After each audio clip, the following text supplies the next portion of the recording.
Fisherman को देखते हैं, एक मछेरे को जो मछलियाँ पकड़ता है। वो समुद्र में अपना मछलियाँ पकड़ने वाला नेट फेंकता है। ये काम उसने आज से पहले भी कई मर्तबा किया था, लेकिन आज पता नहीं क्या हुआ, उसका नेट नीचे समुद्र में कहीं फंस गया, जिसे निकालने के लिए उसने समुद्र के अंदर जंप कर दी, लेकिन वो वापस नहीं आ पाया क्योंकि मछलियों के एक बहुत बड़े ग्रुप ने उसे घेर लिया था। यही जर्मनी में अब हम लाइट हाउस में बैठी चार्ली को देखते हैं, जिसे अचानक समुद्र से कुछ गलत सिग्नल मिलने पर वो अपने एक साथी के साथ समुद्र के अंदर जाती है, जहाँ उसे अपना मेरीन ट्रैकर एक फिशिंग नेट के अंदर फंसा दिखता है। और सीन यही से कट होकर अब कनाडा में शिफ्ट हो जाते हैं। यहाँ पर लियोन, जो कि व्हेल फिश के ऊपर रिसर्च करता है, वो समुद्र के किनारे आया है क्योंकि एक बहुत बड़ी जख्मी व्हेल उन्हें समुद्र के किनारे मरी हुई मिली है। लोकल फिशरमैन के मुताबिक इस व्हेल ने उनकी बोट के ऊपर हमला करने की कोशिश की थी और अपने आप को बचाने के चक्कर में ये व्हेल उनसे जख्मी हो गई। दोबारा जर्मनी के अंदर हम चार्ली को देखते हैं, जो अब समुद्र के अंदर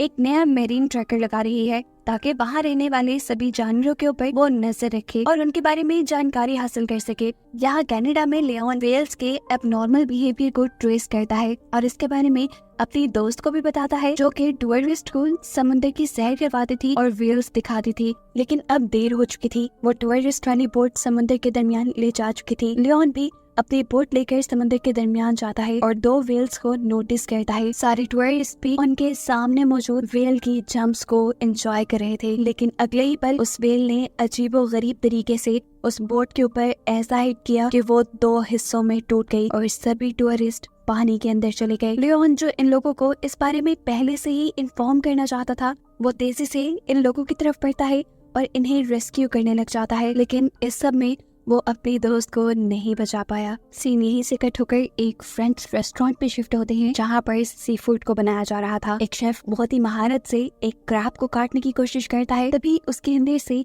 एक अजीब सा व्हाइट लिक्विड उछलकर उसके मुंह पे गिरा। शेफ अपना मुंह धोकर दोबारा काम शुरू कर देता है। शाम तक वो ऐसे ही काम करता रहा, लेकिन शाम के बाद उसकी हालत बिगड़ने लगी, यहाँ तक कि वो मर भी गया। इसी होटल में काम करने वाले दो और शेफ की हालत भी अजीब तरीके से बिगड़ गई, जिन्हें भी आईसीयू लेकर जाना पड़ा। कोई नहीं जानता था कि उनके साथ क्या हुआ। सभी इस रिसर्च में लग जाते हैं। साइंटिस्ट समुद्र की सतह से एक शिप के जरिए कुछ सैंपल्स कलेक्ट करते हैं। ये सैंपल्स आइस फॉर्म्स के थे, ऐसे कीड़ों के जो बर्फ में रहते हैं। ये कीड़े पहले कभी नहीं देखे गए थे। लैब में जब इन कीड़ों की जांच की जाती है तो पता चलता है कि इनके जॉ भी हैं और ये आम कीड़ों से कई ज्यादा बच्चे पैदा करने की सलाहियत रखते हैं। यहाँ हम देखते हैं कि लियोन एक फिशरमैन से मिला है, जिसने खुद व्हेल के बोट पर अटैक करने वाले इंसिडेंट को देखा था। वो लियोन और पुलिस को बताता है कि सिर्फ उसी बोट को नहीं, पिछले दिन उसने ऐसे कई हादसे देखे हैं जिसमें बहुत सारी बड़ी बड़ी व्हेल्स बोट के ऊपर हमला कर रही थी। ये सुनकर लियोन बाहर निकलता है तो उसे वो शिप नजर आती है जिसे पहले रिसर्च के लिए समुद्र में भेजा गया था। इस मर्तबा शिप के निचले हिस्से से कुछ अजीब चीजें चिपकी हुई थी जो पहले कभी नहीं देखी गई थी। लियोन उन्हें रिसर्च के लिए भेज देता है और यहीं पर एक और शिप को भी अब समुद्र के बीचों बीच भेजा जाता है, जिसके जरिए एक सैंपलर को समुद्र की सतह तक भेजा जाता। जब वही अजीबोगरीब वॉर्म्स पैदा हो रहे थे जिनके ऊपर ये रिसर्च कर रहे हैं, लेकिन सैंपल कलेक्ट करने में ये लोग कामयाब नहीं हो पाए क्योंकि शिप में होने वाली खराबी की वजह से वहाँ एक बहुत बुरा धमाका हुआ था। शिप और शिप में बैठे हुए लोग बच तो गए, लेकिन अब वो बहुत ज्यादा डर चुके थे। यहाँ लैब के अंदर साइंटिस्ट पहले वाले पकड़े हुए वॉर्म्स के ऊपर ही रिसर्च करते हुए इस नतीजे तक पहुंचे हैं कि इन वर्म्स में कुछ बैक्टीरियाज भी हैं और ये लोग आइस यानी बर्फ को खाते हैं। ऐसे बर्फ को खाते खाते ये लोग समुद्र की कई गुना सतह के अंदर जा सकते हैं। अब जर्मनी में जहाँ चार्ली पहले भी लाइट हाउस में थी, उसी लाइट हाउस के अंदर हम बहुत सारे अलर्ट्स नोटिस करते हैं, जिसे देखकर चार्ली भी घबरा गई। इससे पहले वो कुछ कहती, हमें समुद्र के अंदर अजीब सा एक भंवर दिखाई देता है जो अपने ऊपर चलने वाली बोट को अपने अंदर ही ले गया। इसके फौरन बाद हमें एक शहर दिखाया गया जहाँ पे ब्रिज पे दो लोग खड़े हुए आपस में बातें कर रहे थे। लड़की अपने फ्रेंड के हाथ में पकड़ी हुई बुक उठाकर पानी में गिरा देती है। बुक के पानी में गिरते ही ये लोग एक अजीबोगरीब मंजर देखते हैं। एक ही वक्त में हजारों जेलीफिश समुद्र की सतह पर आ गई थी। यहाँ साइंस लैब के अंदर साइंटिस्ट अब उस बैक्टीरिया के ऊपर रिसर्च कर रही थी जो शेफ की बॉडी के ऊपर से इन्हें मिला था, यानी उस लिक्विड से मिला था जो क्रैब के अंदर से निकल कर उसके मुंह पे गिरा था। एक हैरान कर देने वाली बात इन्हें ये भी पता चलती है कि शेफ वाले हादसे के बाद कई लोग जिन्होंने उस रेस्टोरेंट को विजिट किया वो लोग भी या तो मारे गए या बुरी तरह बीमार हैं। यही हम देखते हैं कि लियोन भी साइंटिस्ट से कुछ परमिशन मांगने के लिए आया है। वो उस व्हेल की ऑटोप्सी करना चाहता था और देखना चाहता था कि कैसे पोल्यूशन और इर्द गिर्द का माहौल उनके अंदर को चेंज कर रहा है और उनके बिहेवियर को इतना खतरनाक बना रहा है कि वो लोगों के ऊपर हमला किए जा रहे हैं। बज़ाहिर तो लियोन को उस व्हेल के ऊपर से कुछ नहीं मिलता, लेकिन उस व्हेल के ब्रेन के अंदर से लियोन को एक अजीबोगरीब किस्म का सब्सटेंस मिलता है जिसे वो लैब में रिसर्च के लिए भेज देता है। यही साइंटिस्ट को खबर मिलती है कि पेट्रोल पंप पे भी एक बंदा अजीबोगरीब तरीके से मर गया। उसकी अचानक की मौत इन सबको परेशान कर गई थी। रिसर्च करने पे पता चला कि वो भी उसी बैक्टीरिया से इन्फेक्टेड था जिससे शेफ इन्फेक्टेड थे। इसकी मौत के बाद साइंटिस्ट ने रिसर्च की और अंदाजा लगाया कि अब वो बैक्टीरिया उस रेस्टोरेंट के वाटर सप्लाई सिस्टम के जरिए फैल रहा है। यहाँ लियोन को भी इस चीज की खबर मिलती है कि दुनिया के कई हिस्सों में यानी समुद्र की कई अलग-अलग जगह पर व्हेल्स ने शिप्स के ऊपर अटैक किया है। ये बात उसके लिए हैरान कर देने वाली थी। लियोन मैप पे दिखाई गई सारी जगहों को एक लाइन के जरिए मैच करता है और फिर एक पैटर्न बनने पे वो अंदाजा लगाता है कि ये व्हेल्स माइग्रेशन कर रही थी और माइग्रेशन करते हुए ही इनके अंदर अजीबोगरीब बिहेवियर पैदा हुए। लियोन इन चीजों की वजह जानने में देर नहीं लगाना चाहता था, इसीलिए वो खुद एक कैमरा लेकर पानी के अंदर जंप कर देता है। उसका मिशन था समुद्र की गहराइयों में सोती हुई व्हेल्स के ऊपर कैमरा लगाना, जो लगाने में वो कामयाब भी हो जाता है। दूसरी तरफ हमें पता चलता है कि जापान के लोगों को भी समुद्र की सतह से ऐसे ही बैक्टीरिया और वर्म मिले थे जिनके ऊपर लियोन की टीम रिसर्च कर रही थी, लेकिन उसके बारे में उन्होंने दुनिया वालों को नहीं बताया। यार लियोन की टीम लियोन के व्हेल के ऊपर लगाए गए कैमरा के जरिए ये देख पाते हैं कि समुद्र की गहराई में एक ऑयल कंपनी ने बहुत बड़ा गड्ढा कर दिया था। वो लोग यहाँ से ऑयल निकालना चाहते थे, लेकिन इस चक्कर में उन्होंने समुद्र की सतह को बर्बाद कर दिया। सुबह होने पर अब एक और अजीब वाकया होता है। दुनिया के कई हिस्सों में समुद्र के किनारों पर एक बड़ी तादाद में क्रैब्स का झुंड आ गया है, जिनमें से कई क्रैब्स को लेबोरेटरी में टेस्ट करने के लिए लाया गया है। इन क्रैब्स के अंदर वही बैक्टीरिया मौजूद था जिससे वो शेफ इन्फेक्टेड हुआ था। ये लोग उस बैक्टीरिया को टेस्ट करते हैं और इन्हें मालूम होता है कि ये बैक्टीरिया ब्लड सेल को सबसे जल्दी अब्सॉर्ब करते हैं। जर्मनी में अब लाइट हाउस के अंदर चार्ली को समुद्र से अजीबोगरीब आवाजें आ रही थी, जो उसने रिकॉर्ड भी की और उसे लेबोरेटरी में भी भेजा टेस्ट करने के लिए। लेकिन यहाँ पर ऑफिशियल्स ने इन आवाजों पे ज्यादा गौर नहीं किया, ये कहते हुए कि ये सिर्फ रैंडम शोर है। लेकिन फिर जब ऐसी ही आवाजों की खबर साइंटिस्ट को एक दो जगह से और मिली, तो फिर उन्होंने चार्ली के पास कुछ रिसर्च करने की इक्विपमेंट्स और एक पूरी टीम भेजी। इससे पहले कि ये लोग यहाँ रिसर्च शुरू कर पाते, इन्हें एक इमरजेंसी मैसेज मिलता है इस जगह को फौरन खाली करने का, क्योंकि समुद्र में एक खौफनाक सुनामी आने वाला था। रुकने का 1 मिनट भी नहीं था। ये लोग जल्दी से चार्ली के साथ हेलीकॉप्टर में बैठ के यहाँ से निकल जाते हैं और फिर दूसरी तरफ हमें एक प्रेस कॉन्फ्रेंस दिखाई जाती है, जिसमें लोगों को अब उस बैक्टीरिया के बारे में बताया जा रहा था जो तेजी से समुद्र से लोगों को मिला था और पानी के जरिए यानी वाटर सप्लाई के जरिए वो फैल रहा था। और यही बैक्टीरिया इंसानों को भी इन्फेक्टेड करके मारने की सलाहियत रखता है। यही बात लियोन भी जाके वहाँ पे मौजूद सभी फिशरमैन्स को बताता है और कहता है कि जितना जल्दी हो सके तुम समुद्र को छोड़ दो, समुद्र में आया हुआ बैक्टीरिया इंसानों को मार रहा है। लेकिन फिशरमैन ये कहते हुए उसकी बात मानने से इनकार कर देते हैं कि हम हमेशा समुद्र में ही रहे हैं, ये साहिल ही हमारी दुनिया है, हम जमीन पे नहीं जाएंगे। इस सब के बाद हमें साइंटिस्ट की एक मीटिंग दिखाई जाती है, जहाँ पर बहुत सारे साइंटिस्ट इसी वाकये के ऊपर रिसर्च कर रहे थे और सोच रहे थे कि ऐसा कैसे हो सकता है कि एकदम से एक बैक्टीरिया पैदा हो और वो इतना जल्दी फैलने लग जाए। कुछ साइंटिस्ट का ख्याल था कि ये बैक्टीरिया जानबूझ के किसी और का फैलाया गया है, लेकिन कुछ इस बात को मानने के लिए तैयार नहीं थे। फिर अपनी इस मीटिंग के बाद ये लोग अब गवर्नमेंट ऑफिशियल से मीटिंग करते हैं और उन्हें बताते हैं कि समुद्र में पैदा होने वाला एक बैक्टीरिया पूरी ही मैरीन लाइफ को इफेक्ट कर चुका है, यानी समुद्र में रहने वाले सभी जानवरों के ऊपर हमला कर चुका है। जानवर तो इससे नहीं मर रहे, लेकिन जब वही जानवर इंसान खाते हैं तो वो बैक्टीरिया इंसानों को भी इन्फेक्टेड करने लगा है। सारे ही गवर्नमेंट ऑफिशियल इस चीज को इतना ज्यादा बॉदर नहीं करते और साइंटिस्ट से कहते हैं कि आप लोगों को हमने प्रॉब्लम के सॉल्यूशंस निकालने के लिए रखा है, प्रॉब्लम्स बताने के लिए नहीं। जिसके बाद अब के लोग दुनिया की एक बहुत बड़ी साइंटिस्ट से मिलते हैं। वो साइंटिस्ट इन लोगों की पूरी रिपोर्ट पढ़ती है और रिपोर्ट पे मौजूद रिकॉर्डिंग्स भी गौर से सुनती है और बताती है कि ये रिकॉर्डिंग्स कोई आम शोर नहीं है। उसे लग रहा था कि ये सारी आवाजें किसी ऐसी दुनिया से आ रही हैं जिसके बारे में हम लोग नहीं जानते। उसकी ये बात सुनकर बाकी सब साइंटिस्ट भी हैरान हो जाते हैं।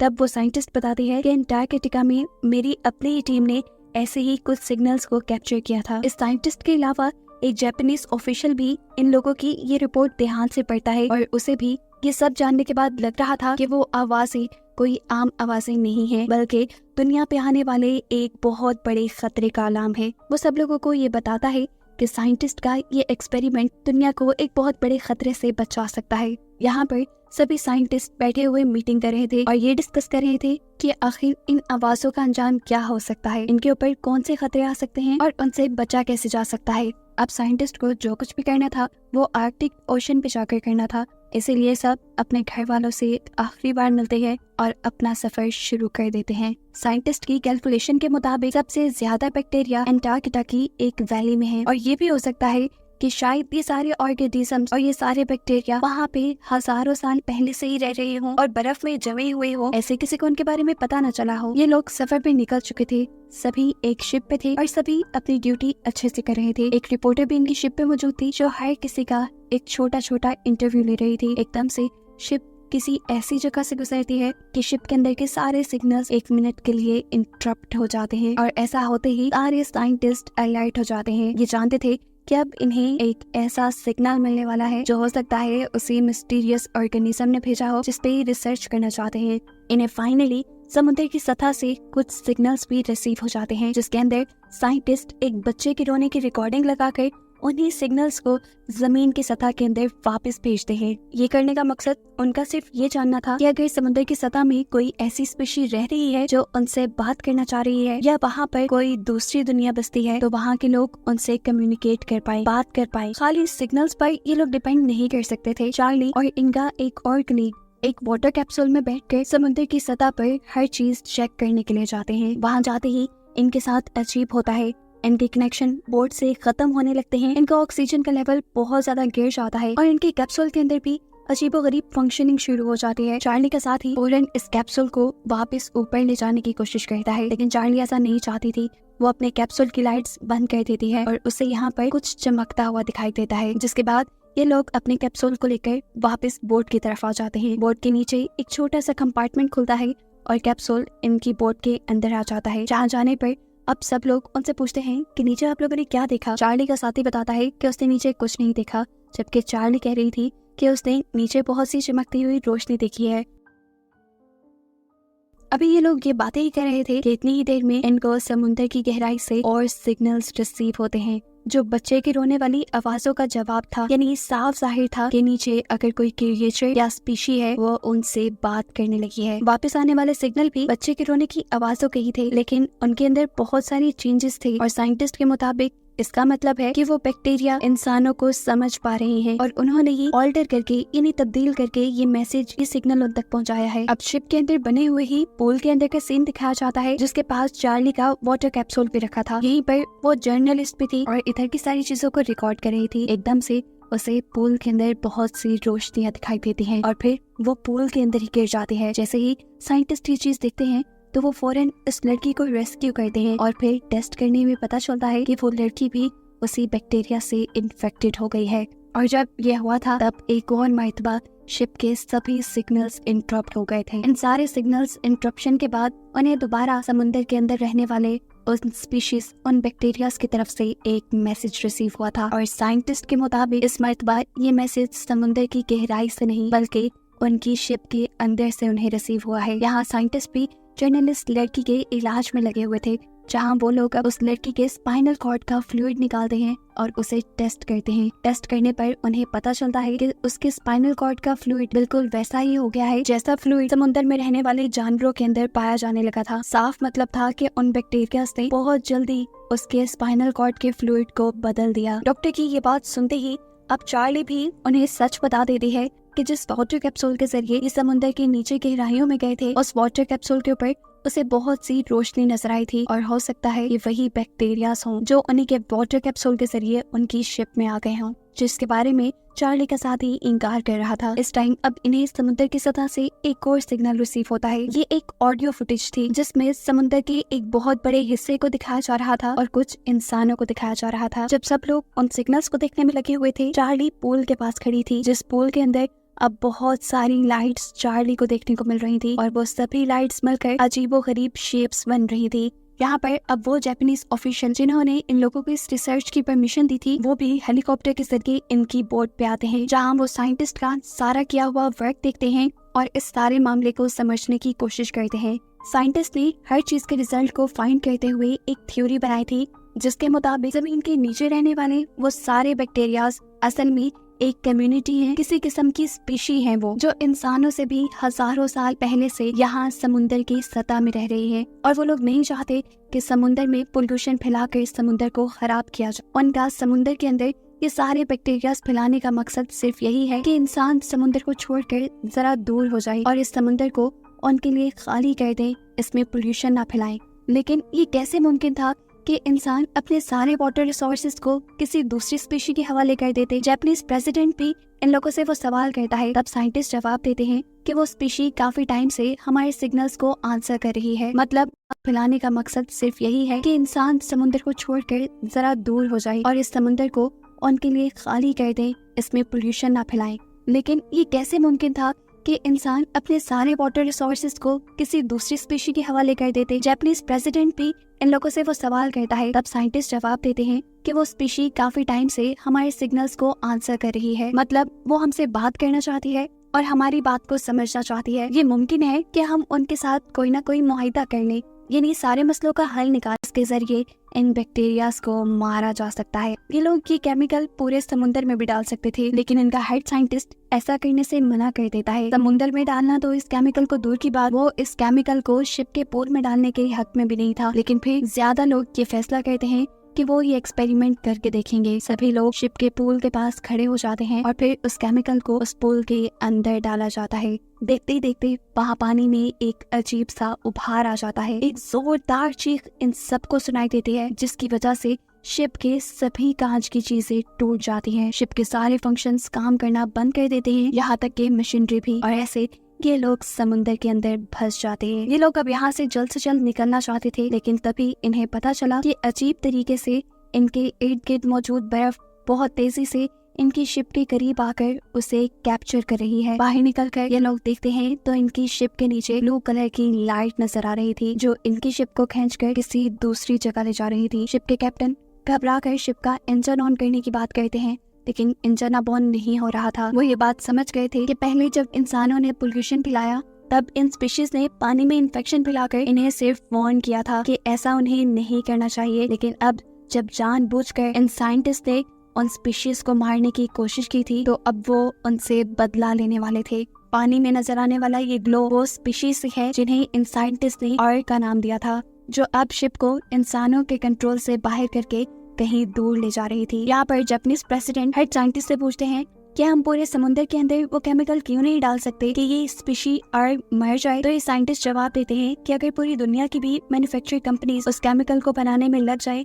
तब भी इतना केमिकल नहीं बनाया जा सकता कि समुद्र में मौजूद इस अर्क स्पीशी को मारा जा सके। इनके पास अब इंसानों को बचाने का सिर्फ एक ही सोल्यूशन रह गया था कि ये लोग स्पीशी अर्क की बात मानने लग जाएं। चार्ली अब जल्दी से उस जर्नलिस्ट की बॉडी को लेकर आती है जिसको इस अर्क स्पीशीज ने इन्फेक्टेड कर दिया था। वो लोग इस बॉडी को पानी में फेंक देते हैं और स्पीशीज को ये बताने के लिए कि अब वो उसकी हर बात मानने को तैयार हैं, क्योंकि शिप के अंदर के सिग्नल्स तो काम नहीं कर रहे थे। जिस वाटर कैप्सूल के जरिए ये लोग उस जर्नलिस्ट को पानी के अंदर भेज रहे थे, उसी वाटर कैप्सूल में चार्ली खुद भी बैठ जाती है और फिर एक ऐसा लिक्विड अपने दिल के अंदर इंजेक्ट करती है, जो लिक्विड इन स्पीशी की फैलाई इन्फेक्शन से बना था। ऐसा करने के बाद उसने अपने कैप्सूल के दरवाजे खोल दिए। वो नहीं जानती थी कि अब उसके साथ क्या होगा। उसके दरवाजा खोलते ही वो पानी के अंदर तैरने लगी और दूसरी तरफ इन स्पीशीज ने उनकी बोट को छोड़ दिया। बोट के इर्द गिर्द आए सभी बर्फ के टीले बोट से दूर हो गए और समुद्र के अंदर हमें चार्ली को दिखाया गया, जिसको लाइट्स ने अपने अंदर ऐसे कवर किया हुआ था जैसे वो उसका ख्याल कर रहे हों। जिसके बाद अब अगले सीन में हमें चार्ली को समुद्र के किनारे पे दिखाया जाता है। वो अभी भी जिंदा है और उसकी आंखें खुलने पर उसकी आंखें बिल्कुल उन्हीं स्पीशीज की तरह चमक रही हैं। मतलब चार्ली अपने मकसद में कामयाब हो चुकी है, उसने उन स्पीशीज के साथ दोस्ती कर ली है। और बस यही दिखाते हुए ये सीरीज यहाँ खत्म हो जाती है।